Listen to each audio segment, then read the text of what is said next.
ഏതൊരു ബന്ധവും പൂർണ്ണമാകുന്നത് രണ്ടു പേരും ഒരു ടീമായിട്ട് പ്രവർത്തിക്കുമ്പോഴാണ്. ഹസ്ബൻഡ് ആൻഡ് വൈഫ് ആയിക്കോട്ടെ, നിങ്ങൾ ഏതെങ്കിലും പ്രണയബന്ധത്തിലായിക്കോട്ടെ, ഏത് ബന്ധങ്ങളിലാണെങ്കിലും നിങ്ങൾ രണ്ടുപേരും മാത്രം അടങ്ങുന്നതാണ് നിങ്ങളുടെ ഒരു പ്രൈവറ്റ് ലൈഫ് എന്ന് പറയുന്നത്. എപ്പോഴാണോ മൂന്നാമതൊരാൾ അതിൽ കടന്നു വരികയും നിങ്ങൾ അറിഞ്ഞോ അറിയാതെയോ ആയിക്കോട്ടെ അതിൽ അഭിപ്രായം പറയുകയും ആ അഭിപ്രായത്തിൽ നമ്മൾ ഇൻഫ്ലുവൻസ്ഡ് ആവുകയും ചെയ്യുമ്പോൾ അവിടെ തുടങ്ങുകയാണ് നിങ്ങളുടെ ദാമ്പത്യത്തിന്റെ ശിഥിലീകരണം. മൂന്നാമതൊരാൾ വന്നു കഴിഞ്ഞാൽ എങ്ങനെയാണ് ഇത്രയധികം ദാമ്പത്യം ശിഥിലമാകുന്നത്? ഒരുപക്ഷെ നിങ്ങൾ അറിഞ്ഞിട്ടായിരിക്കില്ല, അറിയാതെ ആയിരിക്കാം.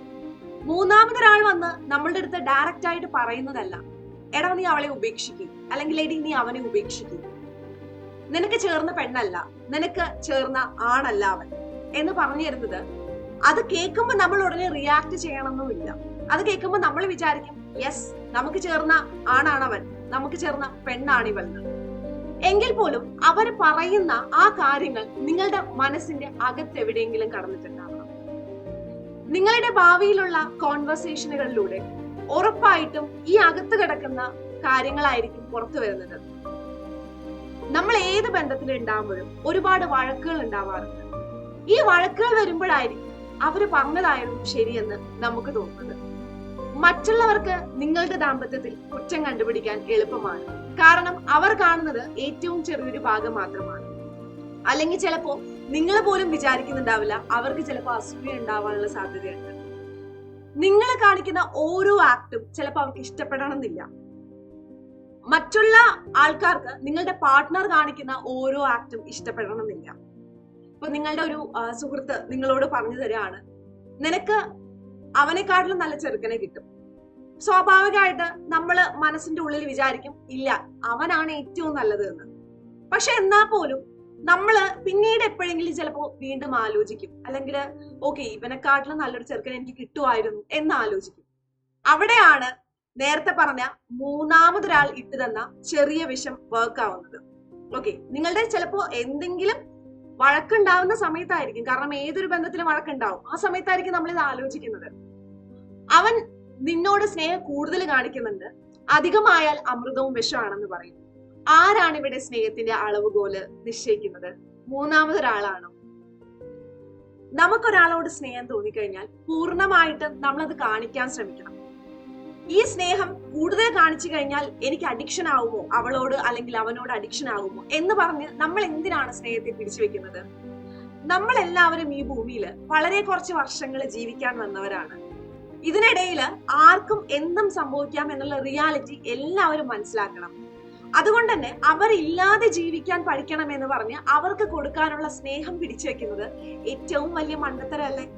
ഒരുപക്ഷെ അവരില്ലാതായി കഴിഞ്ഞാല് ഈ സ്നേഹം നമുക്ക് ആർക്കും കൊടുക്കാതിരിക്കാൻ, ആർക്കും കൊടുക്കാൻ പോലും തോന്നത്തില്ല, നിങ്ങൾ അത്രയധികം ആ കുട്ടിയെ സ്നേഹിക്കുന്നുണ്ടെങ്കിൽ. അപ്പൊ അങ്ങനെയുള്ള മണ്ടത്തരങ്ങൾ ചെയ്യാതിരിക്കുക. അതുപോലെ തന്നെ വേറൊരാള് എന്തെങ്കിലും നിങ്ങളുടെ ഒരു ബന്ധത്തിൽ ഇടപെടുമ്പോൾ, നിങ്ങളുടെ ബന്ധത്തിൽ അഭിപ്രായം പറയുമ്പോൾ അത് കേട്ട് ചിരിക്കാതിരിക്കുക. നിങ്ങൾക്ക് ഈ ഒരു കാര്യം അവർ സംസാരിക്കുന്നത് താല്പര്യമില്ല എന്നുള്ള ഒരു ആക്ട് തിരിച്ചു കൊടുക്കുക. അതല്ലെങ്കിൽ ഇത് വീണ്ടും റിപ്പീറ്റ് ചെയ്യും. നിങ്ങളുടെ വളരെ സന്തോഷമായിട്ട് പോകുന്ന ബന്ധമായിരിക്കും, അതിന്റെ ഇടയിലാണ് ഇങ്ങനെയുള്ള ഓരോ അഭിപ്രായങ്ങളൊക്കെ വരിക. അപ്പൊ നമ്മൾ ചിന്തിക്കും, ശരിയാണല്ലോ എന്ന്. ഇന്നല്ലെങ്കിലും നാളെ ആണെങ്കിലും ഒരു മാസം കഴിഞ്ഞിട്ടാണെങ്കിലും നിങ്ങളുടെ മനസ്സിൽ ചിന്തിക്കാൻ തുടങ്ങും. എന്തിനാണ് നിങ്ങൾ നിങ്ങളുടെ സമാധാനം മറ്റുള്ളവരുടെ വാക്കുകൾ കേട്ട് നശിപ്പിക്കുന്നത്?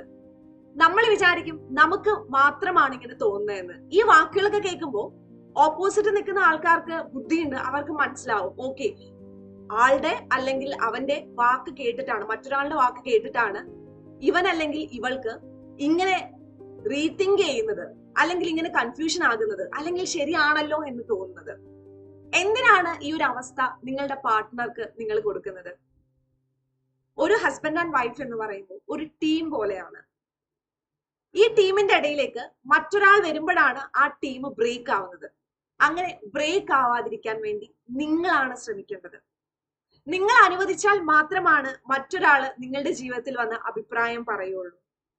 നിങ്ങൾ അനുവദിക്കുമ്പോൾ അതിലൂടെ നിങ്ങളുടെ ബന്ധത്തില് എന്തെങ്കിലും കൺഫ്യൂഷൻ വരുന്നുണ്ടെങ്കിൽ, നിങ്ങളുടെ ബന്ധത്തില് എന്തെങ്കിലും, നിങ്ങളുടെ തോട്ടില്, നിങ്ങൾ അവരോട് പെരുമാറുന്ന രീതിയിൽ എന്തെങ്കിലും മാറ്റങ്ങൾ വരുത്തണമെന്ന് നിങ്ങൾക്ക് തോന്നുന്നുണ്ടെങ്കിൽ അത് നിങ്ങളുടെ വിജയമല്ല, നിങ്ങളുടെ പരാജയമാണ്. നിങ്ങളുടെ മാത്രം പരാജയമാണ്. മൂന്നാമതൊരാളുടെ പരാജയമല്ല, നിങ്ങളുടെ പാർട്ട്ണറിന്റെ പരാജയമല്ല, നിങ്ങളുടെ മാത്രം പരാജയമാണ്. ഏതൊരു ബന്ധത്തിന്റെയും അടിസ്ഥാനം, അതിന്റെ കെട്ടുറപ്പ് എന്ന് പറയുന്നത് സ്നേഹമാണ്, പ്രൈവസിയാണ്. കൃത്യമായിട്ട് നിങ്ങളുടെ ചുറ്റിനും ഒരു ബൗണ്ടറി വരയ്ക്കുക. ആ ബൗണ്ടറിക്കകത്ത് ആരെയും കടത്തിവിടാതിരിക്കുക.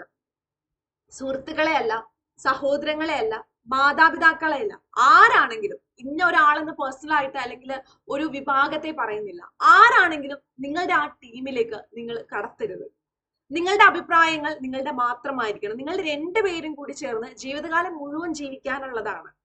അപ്പൊ നിങ്ങളുടെ അഭിപ്രായങ്ങൾ നിങ്ങളുടെ മാത്രമായിരിക്കണം. നിങ്ങളുടെ ഏറ്റവും സേഫ് ആയിട്ടുള്ള ഒരു പാർട്ട് എന്ന് പറയുന്നത് അതായിരിക്കണം. അല്ലാതെ നിങ്ങൾക്ക് മറ്റുള്ളവരടുത്ത് പറയാനോ, നിങ്ങളുടെ അടുത്ത് പ്രത്യേകിച്ച് നമ്മൾ നല്ല കാര്യങ്ങൾ പറഞ്ഞാലും ഒരിക്കലും വിഷമങ്ങൾ മറ്റുള്ളവരോട് പറയാതിരിക്കുക. പ്രത്യേകിച്ചും റിലേഷൻഷിപ്പിൽ വരുന്ന വിഷമങ്ങൾ മറ്റുള്ളവരോട് ഷെയർ ചെയ്യാതിരിക്കുക. കാരണം അവരുടെ അനുഭവമല്ല നിങ്ങളുടെ അനുഭവം, അവരുടെ ജീവിതമല്ല നിങ്ങളുടെ ജീവിതം. അതുകൊണ്ട് അവര് പറയുന്ന ആ ഒരു ഡിസിഷൻ ആയിക്കോട്ടെ, അവരുടെ അഭിപ്രായം ആയിക്കോട്ടെ, അവര് പറയുന്ന തമാശകളായിക്കോട്ടെ, അവരുടെ ആശ്വസിപ്പിക്കലായിക്കോട്ടെ, എല്ലാം ഡിഫറെന്റ് ആണ്. അതിലൂടെ നിങ്ങൾക്ക് പോസിറ്റീവ് ഒന്നും കിട്ടുന്നില്ലെങ്കിൽ, മനസമാധാനം കിട്ടുന്നുണ്ടെങ്കിൽ അത് താൽക്കാലികമാണെന്ന് വിചാരിക്കുക. സോ നിങ്ങളുടെ ഇടയിലേക്ക് മൂന്നാമതൊരാളെ കയറ്റരുത്. അങ്ങനെ കയറ്റുന്നത് നിങ്ങളുടെ പരാജയമാണ്. നല്ലൊരു റിലേഷൻഷിപ്പിന് വേണ്ടിയിട്ട് തീർച്ചയായും രണ്ടുപേരും കൂടി ഒരുമിച്ച് എഫേർട്ട് ഇട്ടിട്ട് വേണം ആ റിലേഷൻഷിപ്പ് മുന്നോട്ട് കൊണ്ടുപോകാൻ. മൂന്നാമതൊരാളുടെ വാക്ക് കേട്ട് ഒരിക്കലും പ്രവർത്തിക്കാതിരിക്കുക. ഇതുപോലുള്ള കോണ്ടന്റ്സ് ഒക്കെ നിങ്ങൾക്ക് താല്പര്യമുണ്ടെങ്കിൽ താഴെ കമന്റ് ചെയ്യുക.